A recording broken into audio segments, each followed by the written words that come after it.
Hello, everyone, and welcome to today's special program of the Commonwealth Club of California. I'm Evelyn Dilsaver. I'm chair of the Commonwealth Club's Board of Governors and your moderator for this program. The Commonwealth Club has, of course, shifted from in-person programs to virtual events, and we are grateful for the support of our viewers like you. We appreciate your considering donating to the club, and if you wish to do so, please text the word donate to 415-329-4231 or visit the club's website at commonwealthclub.org. We also want to remind you to submit questions for our guests via the chat room next to your screen, and I'll get to as many as possible later in the program. Now, tonight, I'm excited to have a conversation with two of the club's 2020 Distinguished Citizen honorees, Dennis Wu and Mike Sangiacomo of Recology. Tonight, we honor both Recology, the company, and its leadership. Now, normally, we would be honoring our distinguished citizens at an in-person live gala. However, our gala this year, like everything else, will be virtual, and that will be on October 16th. So we decided to hold separate programs for our honorees to showcase their special talents and our special distinguished citizens. Now, Recology has been and continues to be a friend of the Commonwealth Club, helping us with our campaign to build our headquarters a couple years ago, providing waste disposal for our building, and through their Artist in Residence program, providing our boardroom table, which is made from reclaimed walnut trees. Recology's mission represents a fundamental shift from traditional waste management to resource recovery, developing sustainable practices that can be implemented globally. Recology has more than 45 operating companies that provide integrated services to more than 889,000 residential customers and 112,000 commercial customers in California, Oregon, and Washington. And farmers across California and Oregon use Recology's organic compost for fruit, vegetables, flowers, plants, and vineyards. And uniquely, Recology is also 100% employee-owned. As president and CEO since 1980, Mike Sangiacomo has led and inspired many of the company's innovative recycling and diversion programs. He also serves as a director and executive officer of Recology subsidiaries, and he holds a bachelor's degree in business administration from the University of San Francisco. So he's a local guy. And Dennis Wu has been chair of Recology's board of directors since 2013. He's one of San Francisco's best-known business executives, a longtime leader among Asian Americans in the Bay Area. Dennis was born in the Philippines of Chinese ancestry, and he's a retired partner of Deloitte and currently the managing partner and co-founder of Wu Hoover, a CPA advisory firm. He also happens to be past chair of the Commonwealth Club's Board of Governors. He's a CPA in the state of California and received his bachelor's and MBA in accounting and finance from the University of California at Berkeley. So welcome, Mike and Dennis, and congratulations. And I'd love for you to hold up your awards so the audience can see how the fabulous awards that you've gotten.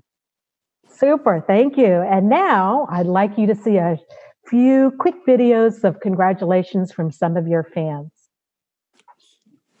Congratulations, Dennis and Mike, for being amazing distinguished citizens. It's an honor to celebrate with you and your lifetime of contributions to business and the community at large. Thank you for all that you've done and all that I know you'll continue to do for the community and for the Commonwealth Club. Cheers and congratulations again. Dennis, I salute you. You've done so much work for diversity and inclusion in all areas of your life. In particular, I'd like to note the work you've done for Committee of 100 by serving on their board, and also by serving as chair for the National Association of Corporate Directors of Northern California. Thank you. So congratulations, guys. So let's get started. Mike, I'd like you to tell us a little bit more about Recology. And not only have you worked for over 30 years there, but you're a descendant of a company founder. So what does that sense of history mean to you? So Recology was founded by some Italian immigrants, people that came from the area around Genoa in northern Italy, starting around the gold rush. Some of them found work picking up stuff that other people were through with, things that were broken and they could repair. They ended up being called scavengers because of what they did. And eventually we believe that someone said, if I pay it, can you take all this other stuff away too? And over time, there were hundreds of these folks that finally, through some encouragement from the city of San Francisco, got together, formed, ended up being two companies. The oldest one is Sunset Scavenger in San Francisco. The other is called Golden Gate Disposal now. Sunset was formed on September 20th of 1920. We are going to be 100 years old in just a few days. We're celebrating trying to celebrate our 100th anniversary this year. It's a little difficult when we're not being able to get together, but we have been a waste collection company forever that has focused on finding uses for things that people get rid of. And while the company was originally formed by a bunch of individuals who all became equal owners in the business, over time that changed until the mid-1980s when an employee stock ownership was formed that would eventually acquire the interest of both Sunset and Golden Gate and other businesses that they had acquired to form what we now call Recology, which has 3,800 employee owners spread throughout California, Oregon, and Washington, and provides service to somewhere around 140 communities in those three states. To me, the history, my grandfather was a scavenger back in as early as 1905 or 1906, not sure exactly when. My dad's oldest brother began doing it in 1911. He was one of the founders of Golden Gate Disposal.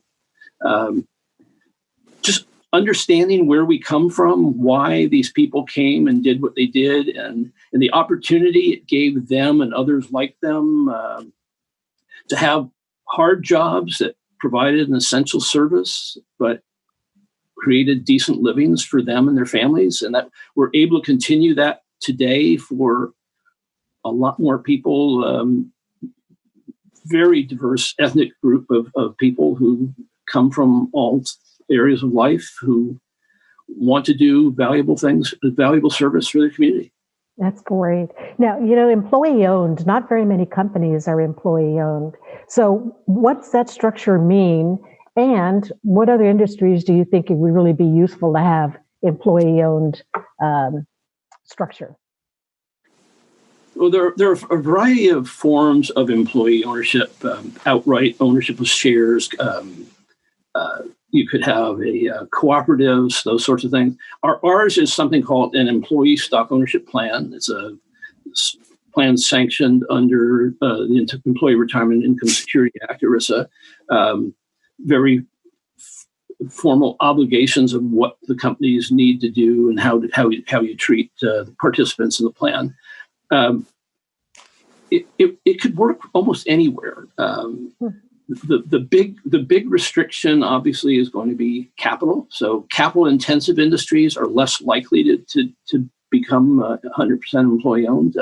Although you can have a much smaller percentage of employee ownership. It's just spreading the wealth among people that do the work, and hopefully getting across the feeling that you're all in this together, and the better you each do your job, the better it is for all of you to do that. A couple of large grocery chains are 100% employee owned. There are thousands of companies that are owned by ESOPs around the company, and frankly, we're trying to see what we can do to encourage even more companies to become that way. It's a really good way to become owned. Well, so Mike, even PG&E. We won't go there. Well, I like the alignment that you're referring to, because you're right. It's the interests are all aligned in terms of the health of the organization. So that really does a lot. It's part of building a culture for it to work. So let's get into a little bit about how you both operate together as a team. You've worked together as CEO and chair of the board of Recology for how long? And maybe Dennis or Mike, you could talk about how did that come about, your partnership? And then what did you have to give more of, and what did you have to stop doing in order for your partnership to work? So, Mike, you want to start with how did you guys get together? So let me.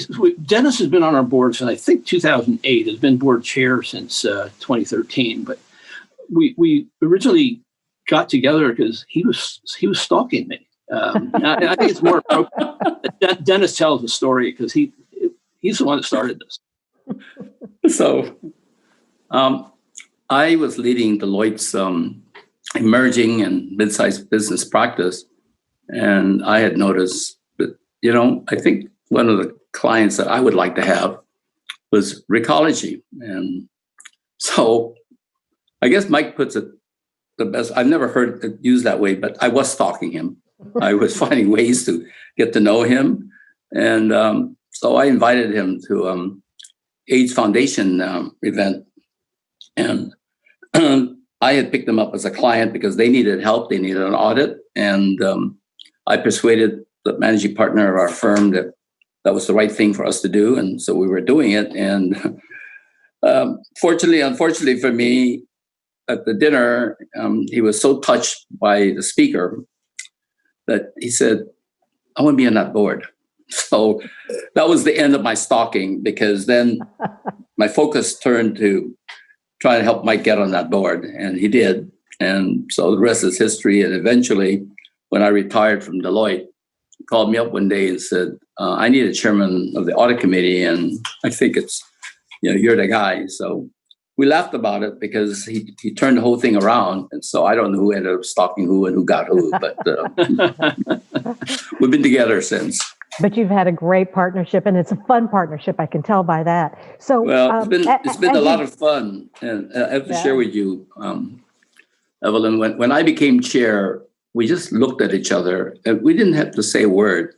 And it's like, it's time, and was diversifying our board. We basically had a board of 7 people, and except for 2 people, it was an all-white board.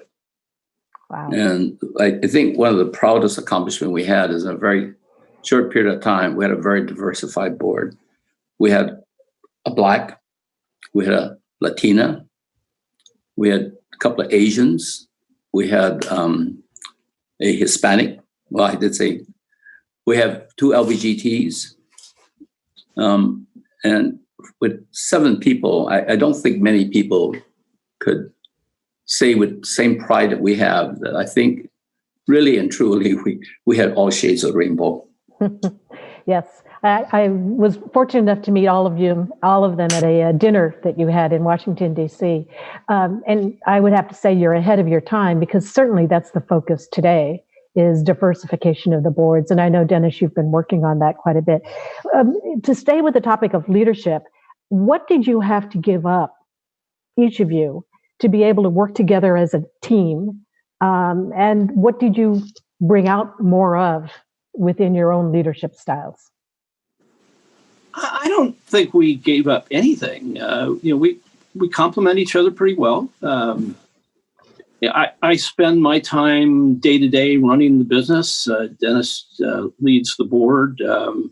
We make sure that the board is fully advised of the things we're trying to do. We review current business annual plans. We review 5-year strategic plans. All of our acquisitions get reviewed by the board, and it's got to be an open book. We want to make sure that that in part because we're employee owned, part we think it's the right thing to do. We want to make sure that people get what we're doing, and that there's nothing. We don't try and keep anything secret. We just, certain business matters have to be kept confidential, but sure. Among the people that are involved that have to make decisions, everything's on the table, and I think that's why it works, because we are open with each other. Evelyn, I would say that's very true, and I think a lot of that has to do with my own career. And as you know, as an accountant, as a partner in an accounting firm, I can't afford to have an ego. My role is to be an advisor.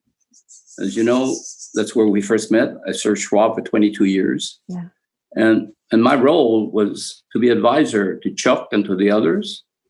And so I never developed an ego of needing to be the point person. So I never really gave up anything. And I took a lot of pride in mentoring people and coaching people, and developing future partners. And so, again, I never felt like I gave up anything. In fact, I think I died and went to big heaven or whatever, because it's what I've spent my lifetime doing. That's great. You're following your passion. We've got a lot of message of congratulations in the chat room for both of you. So for those watching, I'd encourage you to submit more questions. There's a couple of questions around the climate change and how that's affecting Recology, and COVID-19 and how that's affecting Recology and the challenges associated with that. Let me throw it out to both Mike and Dennis. First of all, what impact is climate change having on your company? Well, it's one of the big reasons why we focus on some of the things we do. We long ago said organic matter does not belong in a landfill. You put it there, it's going to form a methane gas. You can capture a lot of it, but you can't capture it all. And what you don't capture is going to become airborne and contribute to the warming. That's why we said if we can take it out and properly compost it, break it down in that kind of an environment, it can break down without forming those gases, and it can be put back on the soil to provide nutrients that the soil really needs. So it's impacted the way we do things. We've tried to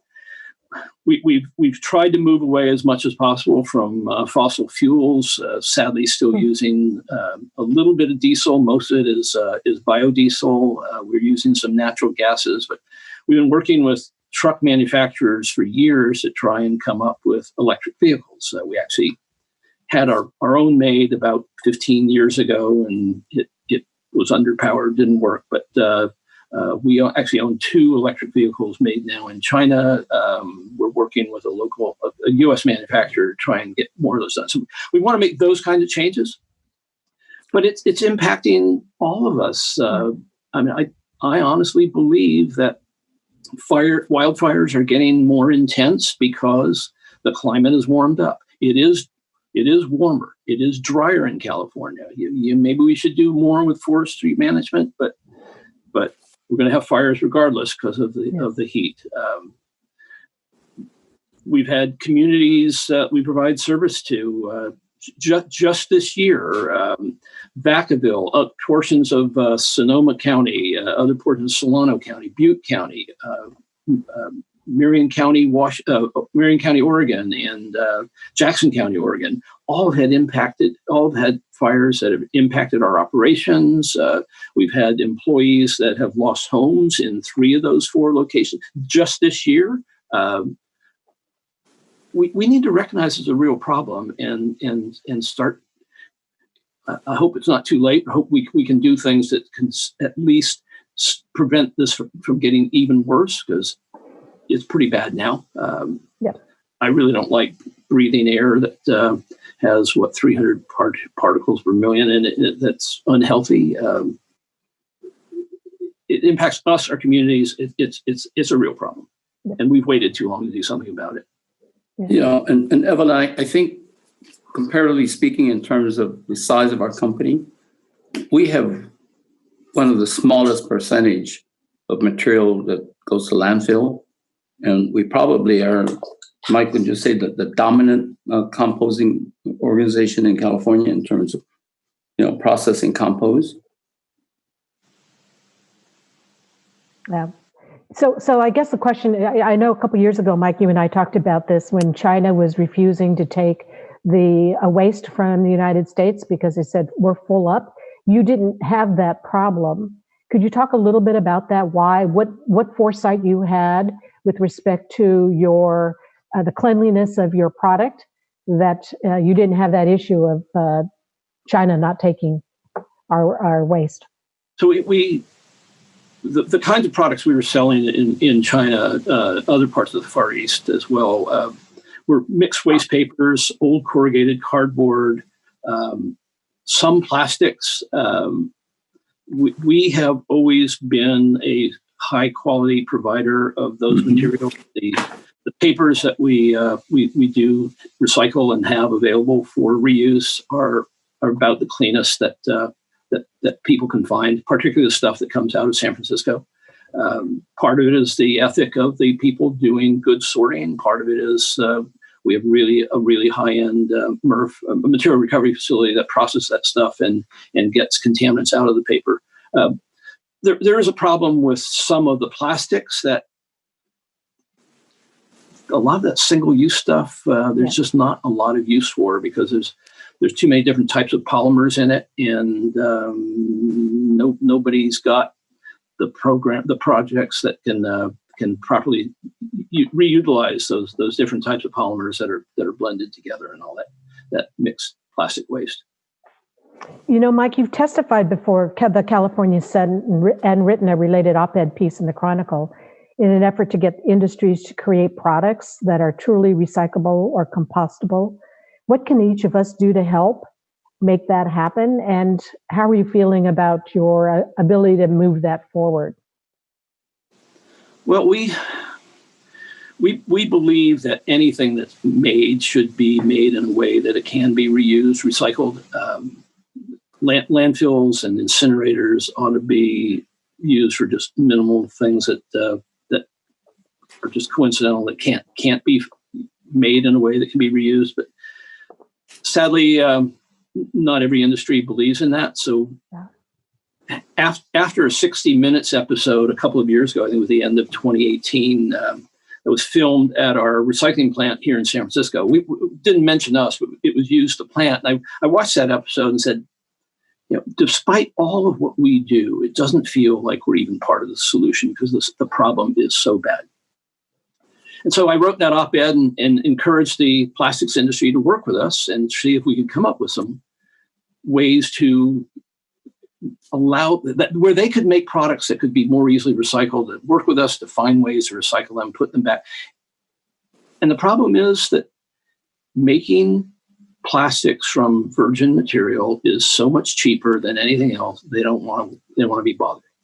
And so we finally got a meeting with the head of the American Chemistry Council, and you could tell he wasn't interested in anything. So after a while, with no response, we worked with legislatures and introduced a couple of bills that went through the process, failed to get through the state legislature this last year, had failed the prior year, but they got a second bite at the apple in the second year of the legislative session, failed again. But because we expected that, we introduced, we've had qualified a ballot measure that was supposed to be on this November's ballot that would require plastics manufacturers to make products that could be composted or recycled, phase-in period, some fees on them to allow to help pay for recycling infrastructure.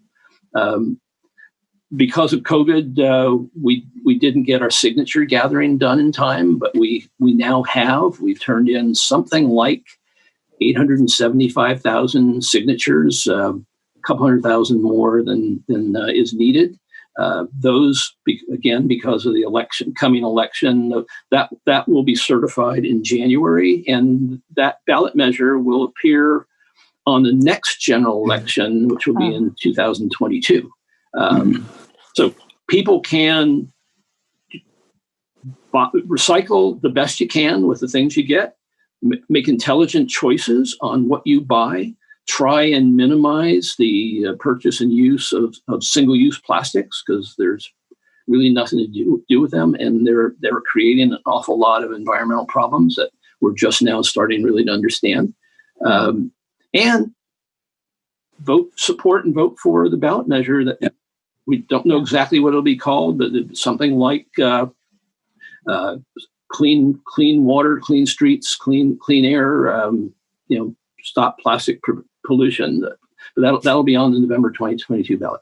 Good. We'll have to have you back so you can talk about it as it gets closer to that. You know, everything that you're doing takes leadership. So I'd like to digress a little bit and talk about your leadership skills between the two of you. So Dennis, you were president of the Commonwealth Club, as we've talked about. And you actually started our annual gala. You've held several leadership roles, both in the corporate and the nonprofit worlds. So, what is your super skill that puts you in these leadership roles? And how do you define leadership? Evelyn, I think, and I do believe this is, I don't have an ego. I don't need to be the focus. I really believe in team play. I was a terrible tennis player. I tried very hard. I tried to be play golf. I quit that. I'm just not good at, sports or anything that is one person oriented. I hear your son laughing in the background, Dennis. I know. It's my 16-year-old. Unfortunately, he's cracking up. Dennis, stop it. But and so I think because of that, I think it's more important for the team to win, for us to accomplish our objectives.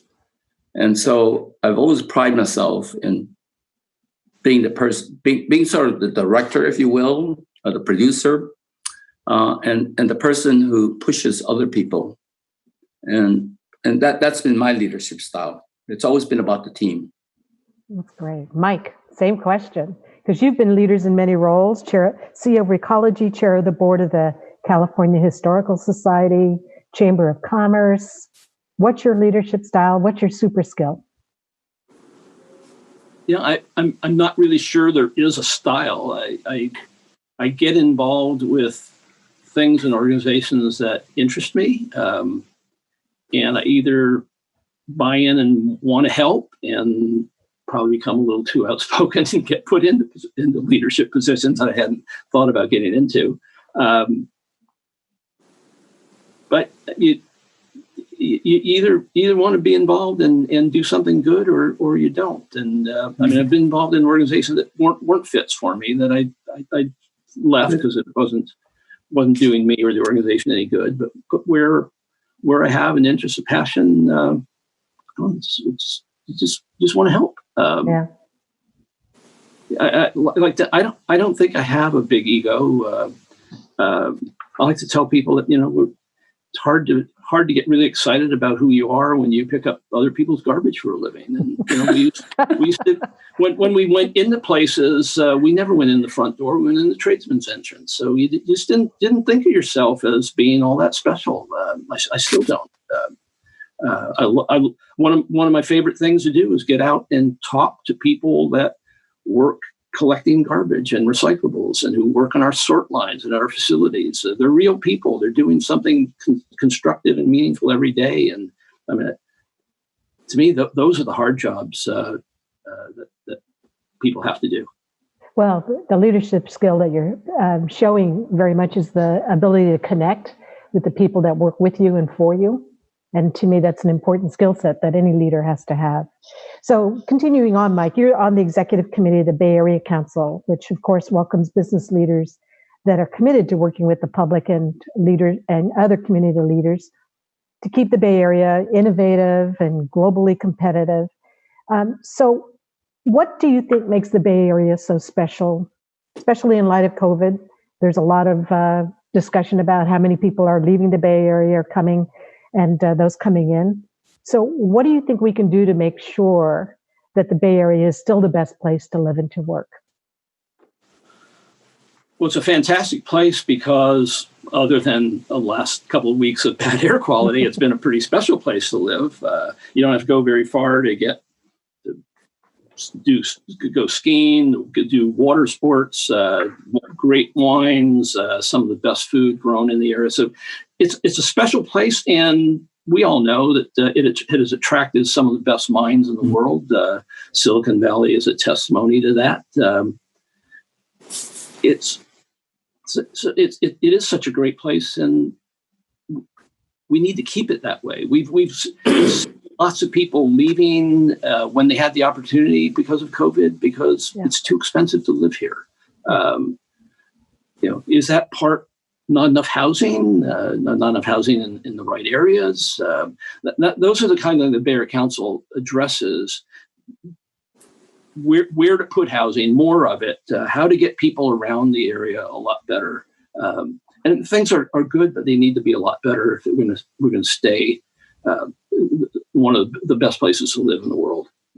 Yeah, and then COVID has thrown a challenge into that. So, for example, a lot of people get around with BART and as a transportation. What are your thoughts on how that's going to turn out as we start to get to whatever normal seems to be? Well, we need to get back to more like how we used to work. To me, not being able to be in our office and get together with the people that help make things happen, help feed the culture that makes us who we are is problematic. I like to think that we maybe in the early part of 2021 can get back together and do that again. But we've got to figure out, vaccine or not, I think people should be aware of your surroundings. Maybe we should follow, I think it's the Japanese way, where you're on public transit, you wear a mask so that you're not spreading germs and viruses around if you can possibly avoid it. We had to adjust the things we do and just collect waste with our workforce. I live in a neighborhood that where I get complaints from neighbors through anonymous letters now that are complaining that our trucks are out too early. But we've got the same situation that everybody else does. We can't have all our employees come in at the same time because then we can't keep them socially distanced. So we've spread start times over a much broader range.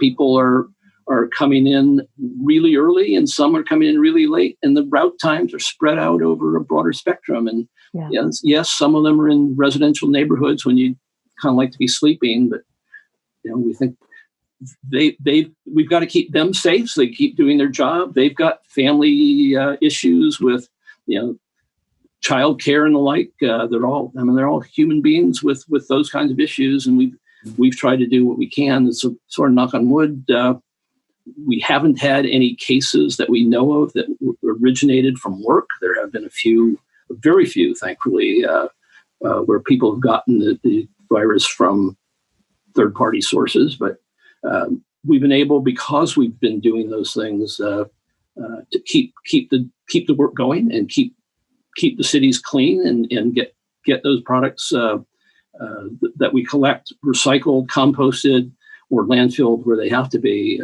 because we've done what we needed to do. And it'd sure be nice not to have to do it that way anymore. Yeah, it's certainly a difficult challenge many corporations are facing. And in fact, Dennis, I know you've served on chaired many boards yourself, including the National Association of Corporate Directors for Northern California. So what do you see as some of the current and challenging topics that are facing directors today in practicing good governance? And, you can also refer back to what Mike was talking about a little bit earlier, the challenge directors have in understanding what the company is doing to keep their employees safe. It's interesting you asked that question, because just this afternoon, we have a risk oversight committee, which is, I think, very rare among corporate America. More companies should have a board committee such as that. And we talk about the things that you should be thinking about. I think too many companies are not thinking about the potential risk. They're not thinking about contingency planning. I think because we had a contingency plan, nobody could have predicted COVID. But the fact that we have gone through that mental drill, I believe that Recology responded to it very, very quickly, very well. I think that companies need to be thinking about the unknown. And this, again, is a very good example. This is something that came from nowhere. You need to be thinking about diversity, which is a very important topic to me. Our population is changing. The needs of people are changing. The way people look at things are going to be changing. Innovation, especially in this area. But think about all the things that we never even thought about. I can think of for myself growing up, or even more recently. Thank goodness we have Zoom. And this is something that came about because the founder of Zoom was going back and forth visiting his girlfriend at that time, his wife now. So there must be a better way. And he created Zoom. And talk about timing, Yeah. I mean, they always say that, innovation is a result of necessity or something like that. Yes. And by the way, he's Chinese. He's an immigrant. Right, He's- right. And He needs to be So- taught a little bit about social contact. yeah, well, and interestingly enough, the potential, if not for Zoom, what would our kids be doing today with distant learning? And if not for another innovation from the Bay Area, iPads, Chrome, we would have a bigger issue with our kids today not being able to go to school. Yeah. But because they're able to do all this. And so I think that we have to constantly be thinking about innovation. We constantly need to be thinking about, what is that which we haven't even thought about? And that's going to have continuing ramifications with companies who don't adjust to it, are not nimble enough. And I think that becomes very, very important. Companies have to be nimble. They have to be reactive. They have to do it fast. So I too sit on several boards, and I think the challenge that you're raising is how do you have the imagination for understanding what risks might be out there that you're not even aware of, or you think the opportunity is so remote that it would never happen, right? Well- So, people thought about the pandemic, but what they didn't think about was the government would shut us down for, what is this now, 6 months? Yeah. So, And exactly. Yeah. And imagine, as I said earlier, imagine that it's bad enough the way it is, but imagine how much further back it would set our kids if not for kids being able to do things remotely, and how quickly we've been able to react to it because of the tools that we have today. But I worry a bit about what's happening in America, that from a country that has been a country of innovation, we're playing defensive ball. You can never win playing defense alone if you have no offense, right? And by that, so I think about what's happening, the petroleum industry. We do not have high.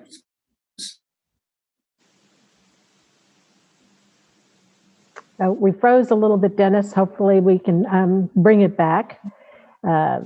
So let me move over to Mike real quick until we can have the technical difficulty of Boston to Washington. frozen. Oh, there you go. You have to say There you yourself, go. why? Why? The whole issue with plastics, why?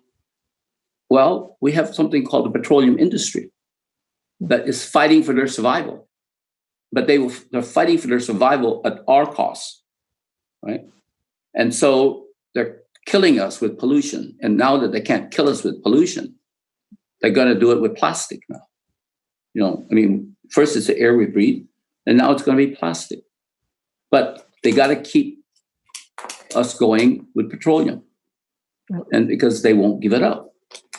But consequently, just like coal, it's putting America into a defensive mode of trying to protect something that we should not be protecting. And we need to be thinking of the future. Well, I think with ESG being on the screen of many directors now for companies, environment, social, and governance, that the SEC has come out with, and many of the big institutional firms, that discussion is starting to really happen in the boardrooms, and they have to happen. This leads to a question around diversity, which has been a big focus of yours, Dennis, but it has ramped up even more so over those last 6 months. So talk about how diversity increases or doesn't increase innovation within an organization. For me, innovation started when I was at Deloitte. And we came to the realization, even though we were hiring close to 50% women, that when we looked at the partner pipeline 15 years later, our women were leaving us. And why were they leaving us? And we recognized we had a very serious problem.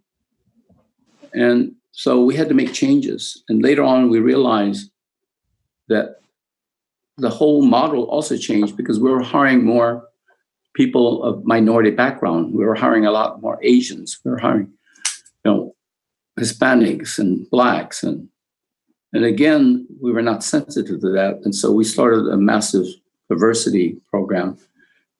And I was very involved. I led our diversity initiative for years. And as you know, Evelyn, that was one of my top 3 priorities when I became chair of NACD Northern California.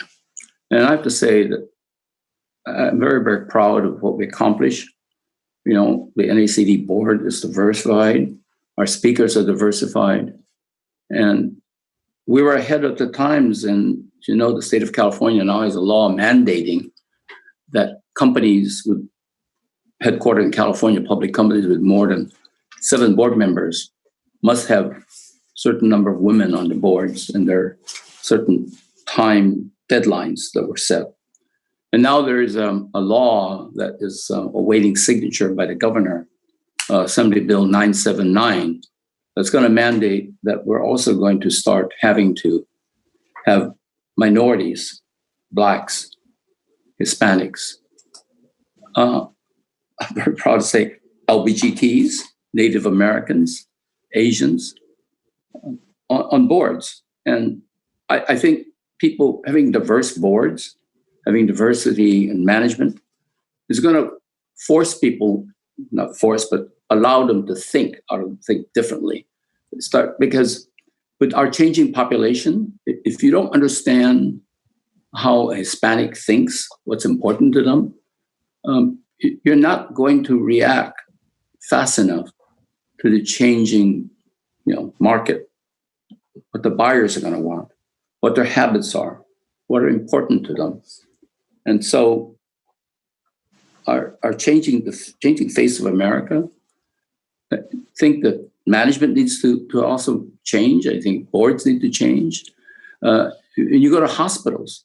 Have you ever noticed that at one time there were a lot of Jewish names because they were the ones and they were the best doctors? If you go there recently, you'll see that a lot of the names are Asian names. If you are in the hospital, the nursing staff, there are many, many people of diverse backgrounds. And so all of that is, a lot of the researchers are people of diverse backgrounds. And I'll tell you, thank goodness for all of that. I'm a big fan of UCSF. And I probably wouldn't be alive today if not some of the tremendous, great research work that's being done.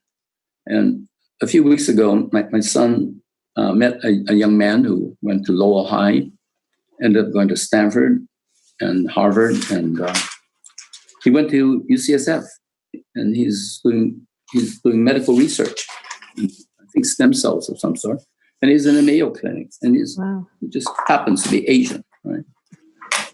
And so America, the face of America is changing, and we have to be open to that, and we have to be, we have to embrace all of that. Well, I applaud you for being such an outspoken advocate for diversity. Another topic that's been really hot lately is the history of the United States and the history of California and statues being torn down. Mike, I know you've been on the board of trustees of the California Historical Society as their chair of the board, and it's their mission is to empower people to recognize California's rich, diverse past and having it be a meaningful part of our lives today. So, given what's been happening with people tearing down statues and wanting to rewrite our past, how are you guys thinking about that and re-educating, if you will, what it really means, what our past means to us? You can't get away from what happened. No. There's a lot of things we shouldn't be very proud of, but there are a lot of things we should. Some of the things that happened were circumstances of the time. I would never condone slavery. I would never condone the murder of Native American populations just to take their land. But we can't escape it. It happened. Let's look forward and do what's right now. But everybody needs to understand where we came from and who we all are, and what can we do from where we are to make things better for everyone. That's something we try and focus on in our business. I know we have a very diverse workforce, but it's mostly at the lower levels. We have a long way to go still in our management team to bring people in to educate and promote our own into higher level positions, and we're going to do that, but it doesn't happen overnight. But those things are helpful. We can see when we have men and women in a room making decisions, there are different thought processes, and once you hash things out, I think you end up with a better result.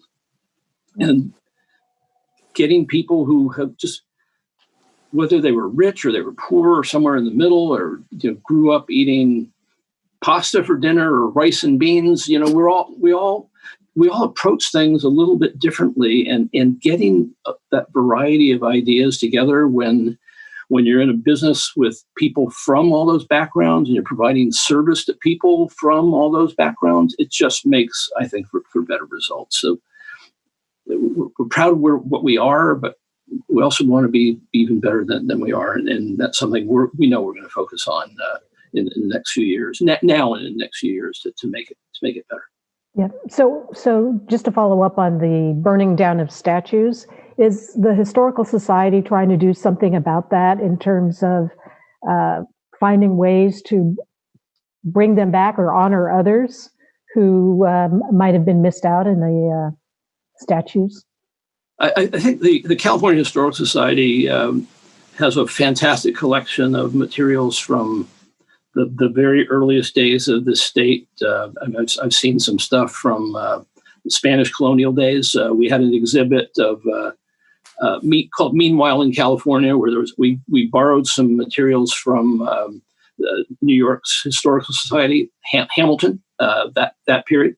There was a Hamilton statue there. One of the guns that was used in the duel was there. But meanwhile, in California, there's the California colonial period with the Spaniards and the things they were doing, all the way through the advent of the gay activities in San Francisco and getting that population more recognized.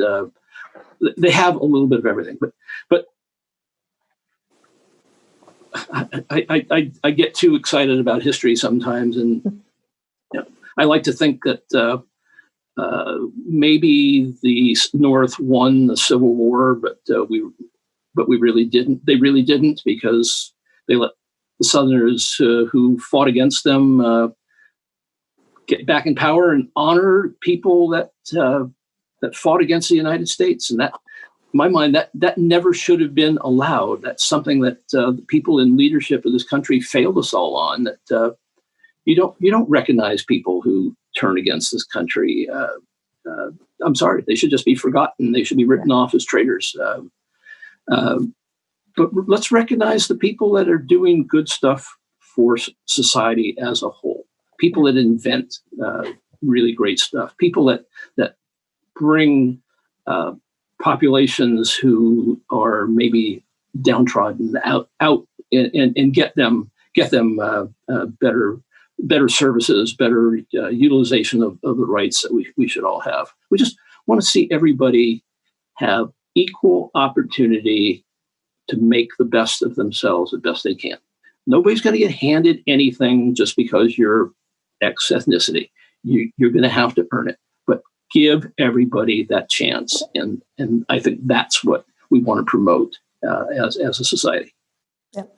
But Evelyn, go ahead, Dennis. I think that we also need to appreciate the richness of our society and learn as much as we can. And one of the articles that I read recently, and I shared it with some people, it was a long article, but it talked about why we have been so successful in the Bay Area with dealing with COVID.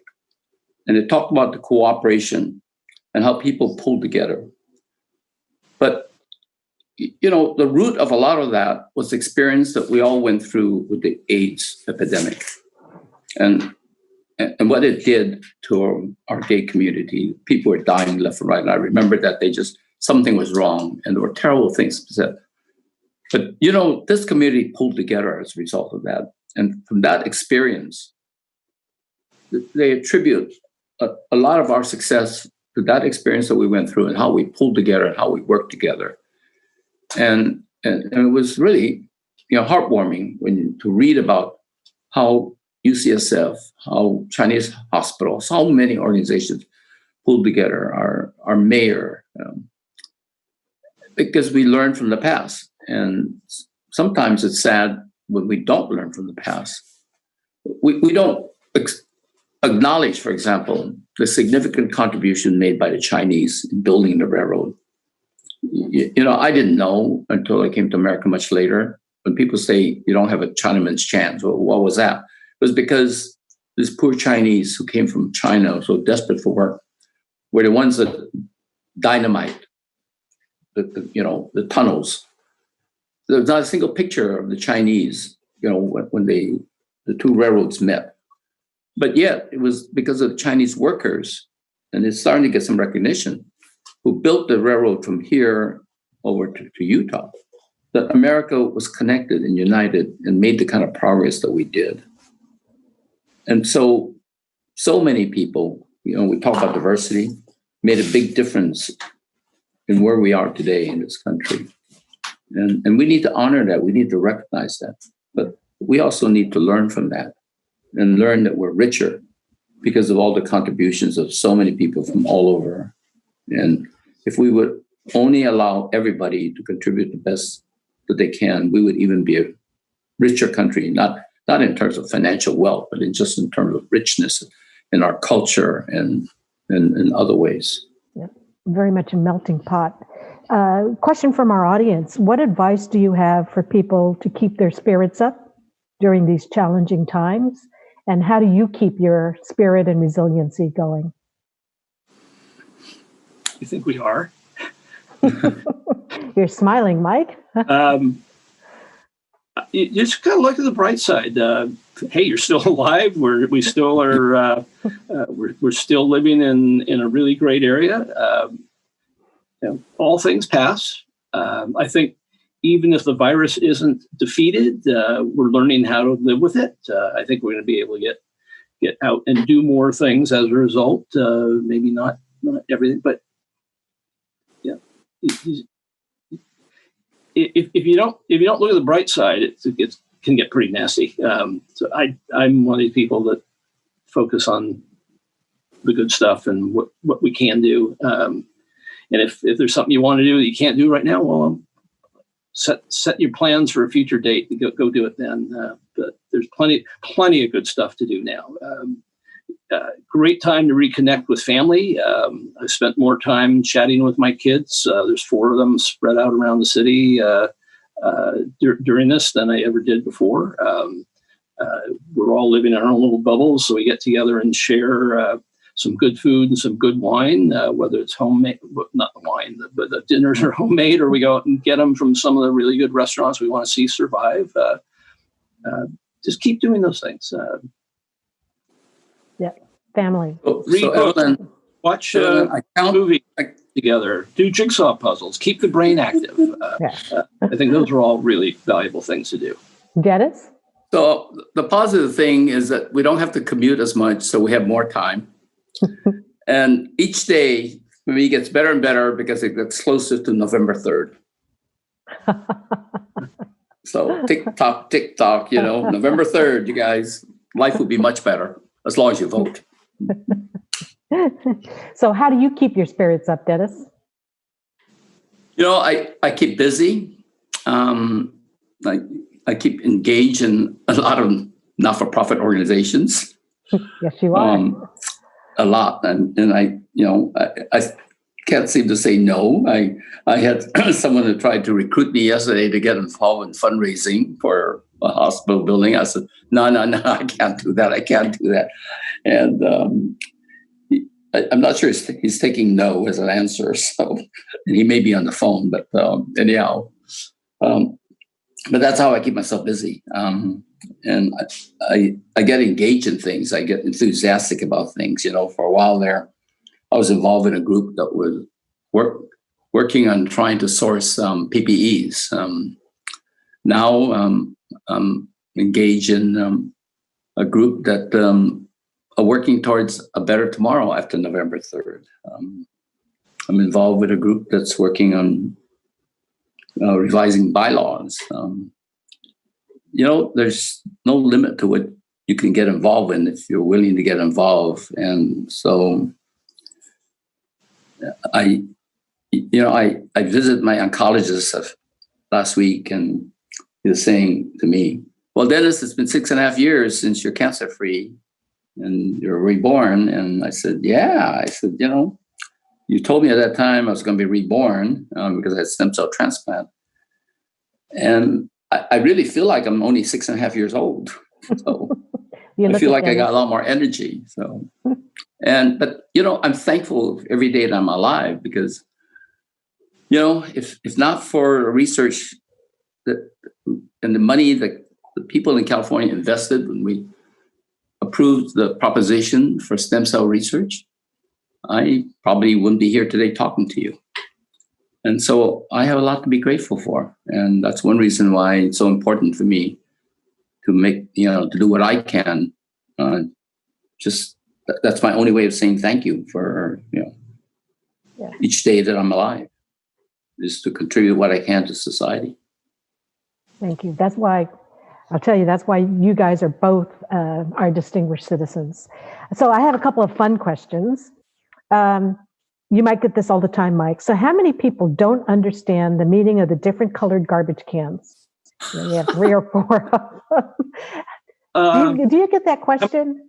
How many don't understand what goes in each bin? Yes, the meaning of the different colored garbage cans. A lot of them don't.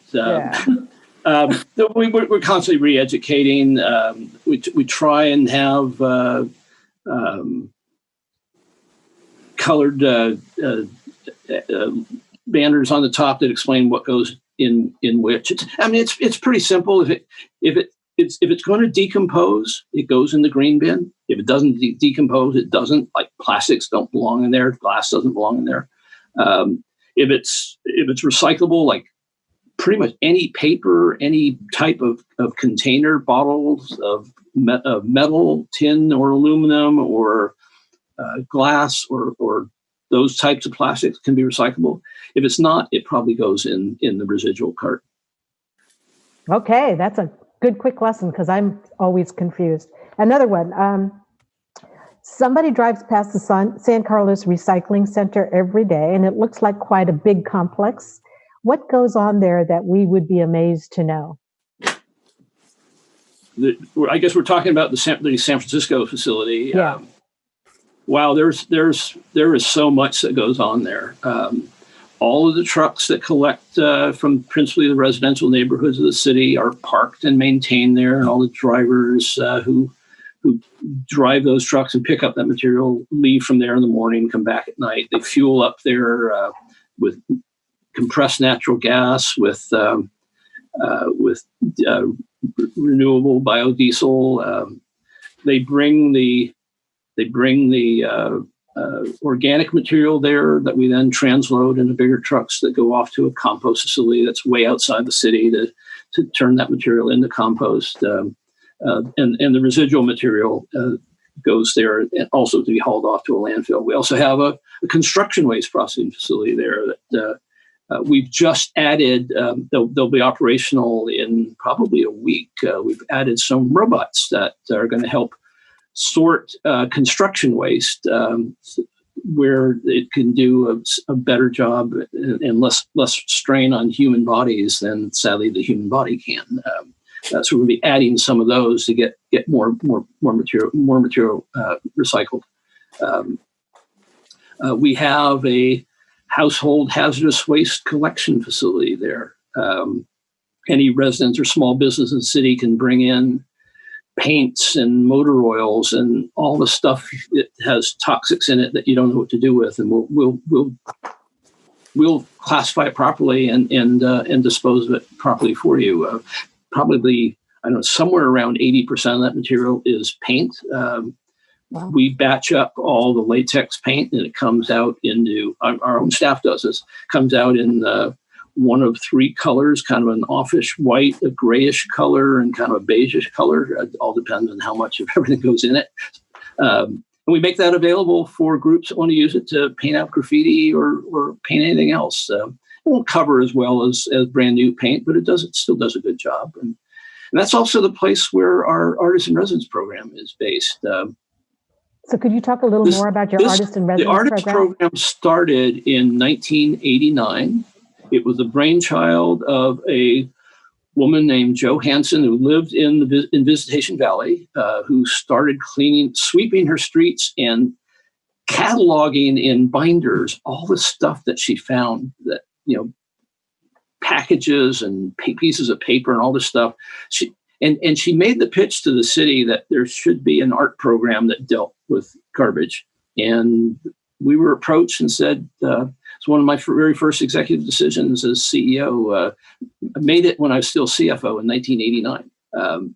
We started the program in 1990 to create an opportunity for local artists to come into our facility, find things that people had thrown away, and make art out of it. 200 and something artists later, 30 years later, this program is renowned around the world. There are actually people who think that Recology is an art company that also makes compost because we get so much recognition for it. We've been asked to start, and we've started up similar programs in Portland, Oregon, in Seattle, Washington, and in Astoria, Oregon. Others are talking to us about it as well, and there have been some attempts to copy it, but because of the leadership we have in that program, I think ours is by far probably the most successful waste to art program that exists at this point in time. And I'm looking forward to a day when the artists can come back to work, because one of the two artists that were involved in the program when we had to shut down was a young man who grew up across the street from us. Had lost track of him for a while, but he and another female artist are working on some really interesting things that I've only seen in progress because they had to shut down, and it's just exciting. We have open studios every 4 months when we're able to, and people are invited to come down and see the work these artists do.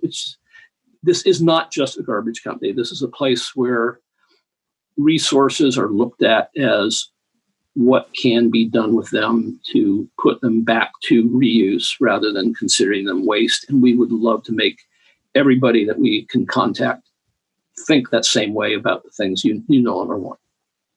Thank you. You guys are amazing. I mean, your deep commitment to your employees and your community and the larger world just really comes through in this conversation. So we have time for one last question. I'll ask both of you this. What does the Commonwealth Club Award mean to you personally? Dennis, you want to go first?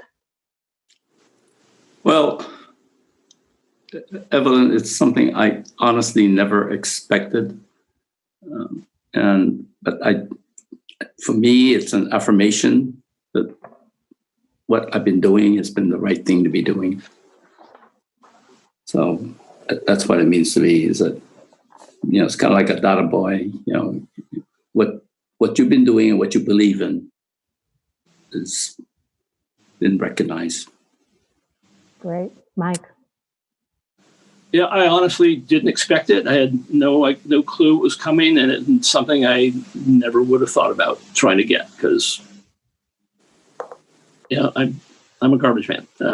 Trying to do the right thing with stuff that people no longer want. But when I heard it was being awarded, my heart kind of skipped. Seeing the list of people, I know George Schultz. I've met Leon Panetta. I was happy to quickly say hello to Madeleine Albright. People like that have been honored with this award, and to think that I now have something in common with them. It's like Dennis said, it makes me feel like maybe I did do something right in all these years, and it makes me feel good. I really appreciate it. Yes, and you are in great company, because the names that you just gave out are people who are committed to not just the community, but to the world. And you guys deserve to be there. So our thanks again go to, and congratulations to Mike Sangiacomo and Dennis Wu of Recology. And we also want to thank our viewing audience. You've asked some great questions. We want to remind you that November 9th, the club will salute another of our Distinguished Citizen awardees, the Honorable Rod Diradan, Emeritus Executive Director of the Mineta Transportation Institute and Chair Emeritus of the California High-Speed Railway Authority. Future programs will honor Lori Dax and the Bechtel Foundation, and Dr. Matthew State, John Pritzker, and UCSF. And please also join us, as I mentioned earlier before, we have our virtual gala Friday, October 16th at 6 o'clock at the Commonwealth Club, and it's free, so come on and sign on. It's going to be an inspiring hour of powerful and engaging conversations with some of our Bay Area's favorite thought leaders and celebrity guests. Emmy Award-winning broadcast journalist Jan Yanahiro will be our gala host, and special guests include Governor Jerry Brown, Chef Jacques Pepin, congresspeople, authors, actors, chefs, and many others. So please visit our Commonwealth Club site, commonwealthclub.org, for further details. I'm Evelyn Dilsaver. Thank you. Stay safe. And in honor of our guest, please recycle. Good night. Thank you. Hi, I'm Dan Ashley, the evening news anchor for ABC 7 News in San Francisco, and I hope you and your loved ones are staying safe, healthy, and comfortable during these very challenging times. I am also a proud board member of the Commonwealth Club, one of our most important Bay Area institutions. The club has been hosting wonderful events with exciting speakers and topics in the Bay Area for over a century. In times of crisis, good information and strong connections in our community are especially important. And during the current COVID-19 crisis, the club has really stepped up. Since March 6th, the club has brought you over 200 live-streamed events with speakers and panelists, including past governors, secretaries of state, university presidents, and noted health experts. Every program includes a live chat, so you and viewers all over the Bay Area and beyond have been able to ask these experts the questions that are on your minds. Every program has been neutral and unbiased in true Commonwealth Club style to get to the bottom of the issues that are so drastically affecting our lives. The club has done all this public service despite being profoundly affected by the crisis. The inability to hold events for the past 2 months has forced the club to cut its budget and staffing by 50%. The remaining staff are working from home to bring the community these valuable and informative live-streamed programs. The club needs your support to continue its shelter-at-home programming. Please make a tax-deductible donation to the club now by texting the word DONATE to 329-4231. That is, donate to 329-4231, or visit the Commonwealth Club website, commonwealthclub.org. We need the club to be here in the months and years ahead to help inform and educate as we figure out how to get our society and our economy safely moving again, consider changes to the way we live, and work as a result of this crisis, and take steps to prevent a future pandemic. Once again, please support the Commonwealth Club now by texting the word DONATE to 329-4231. That is, donate to 329-4231, or visit the website commonwealthclub.org. I want to personally thank you for supporting one of our community's truly great organizations. I'll see you on ABC 7 News and at the Commonwealth Club. Stay safe. Congratulations, Dennis and Mike, for being amazing, distinguished citizens. It's an honor to celebrate with you and your life.